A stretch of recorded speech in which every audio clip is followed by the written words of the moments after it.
हर हर महादेव दोस्तों, आप सभी का फिर से स्वागत है हमारे इस नए वीडियो में। नहाय खाया के साथ छठ महापर्व की शुरुआत हो चुकी है और इस पर्व के आते ही मन आस्था से भर जाता है। 4 दिनों के इस महापर्व के लिए महीनों पहले से तैयारियां चलती रहती हैं। इस पर्व को लेकर उत्साह इतना होता है कि इस व्रत की कठिनाई महसूस ही नहीं होती। इस पर्व में आस्था एक नई ऊर्जा का संचार कर जाती है। आज के इस वीडियो में हम छठ महापर्व की विशेषता और यह पर्व क्यों मनाया जाता है इसके विषय में बात करेंगे। 4 दिनों तक चलने वाले इस महापर्व का समापन सोमवार सुबह उगते हुए सूर्य को अर्घ्य के साथ होगा। वैसे तो ये बिहार और पूर्वी उत्तर प्रदेश के लोगों का प्रमुख पर्व है, लेकिन समय के साथ दूसरे प्रदेश के लोग भी अब इस महापर्व को मनाने लगे हैं। खासकर दिल्ली और एनसीआर में देश के विभिन्न हिस्से के लोग एक साथ एक ही घाट पर यह पर्व करते देखे जा सकते हैं। क्यों मनाया जाता है छठ महापर्व? छठ पूजा का व्रत करने वाले 36 घंटे के करीब निर्जला उपवास रखते हैं। आप इसी बात से अंदाजा लगा सकते हैं कि यह पर्व कितना कठिन होता है। 2023 में ये पर्व शनिवार को खरना के साथ शुरू होगा और सोमवार को उदीयमान सूर्य को अर्घ्य देने के बाद खत्म होगा। मुख्य रूप से यह पर्व सूर्य उपासना के लिए किया जाता है ताकि पूरे परिवार पर उनका आशीर्वाद बना रहे। साथ ही यह व्रत संतान के सुखद भविष्य के लिए भी किया जाता है। मान्यता है कि छठ का व्रत करने से निसंतान को संतान की प्राप्ति होती है और सभी मनोकामनाएं पूरी हो जाती है।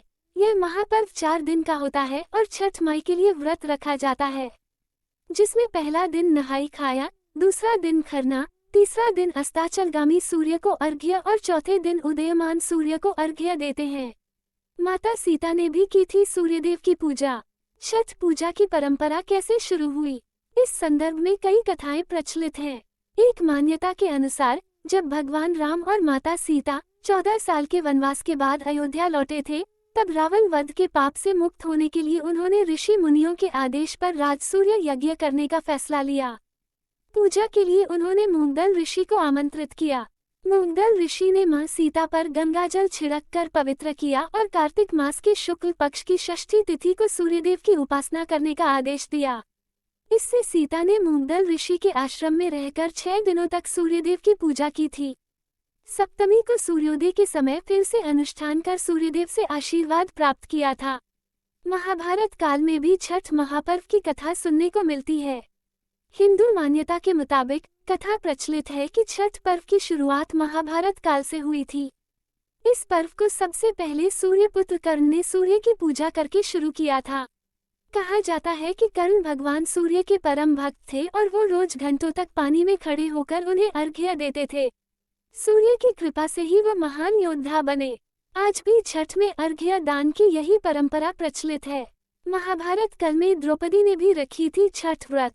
छठ पर्व के बारे में एक कथा और भी है। इस किंवदंती के मुताबिक जब पांडव सारा राजपाट जुए में हार गए, तब द्रौपदी ने छठ व्रत रखा था। इस व्रत से उनकी मनोकामना पूरी हुई थी और पांडवों को सब कुछ वापस मिल गया। लोक परंपरा के अनुसार सूर्य देव और छठी मैया का संबंध भाई बहन का है, इसलिए छठ पर सूर्य की आराधना फलदायी मानी गई। क्या है छठ का पौराणिक महत्व?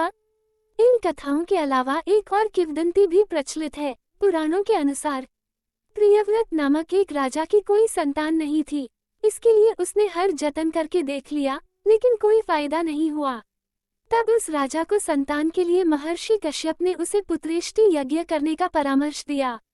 यज्ञ के बाद महारानी ने एक पुत्र को जन्म दिया, लेकिन वह मरा पैदा हुआ। राजा के मृत बच्चे की सूचना से पूरे नगर में शोक छा गया।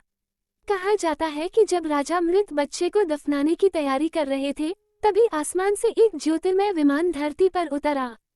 इसमें बैठी देवी ने कहा, मैं षष्ठी देवी हूँ और विश्व के समस्त बालकों की रक्षिका हूँ। इतना कहकर देवी ने शिशु के मृत शरीर को स्पर्श किया, जिससे वह जीवित हो उठा। इसके बाद से ही राजा ने अपने राज्य में ये त्योहार मनाने की घोषणा कर दी। दोस्तों, इस वीडियो में अगर आप कोई सुझाव देना चाहते हैं तो कमेंट जरूर करें। साथ ही वीडियो को लाइक और चैनल को सब्सक्राइब जरूर करें।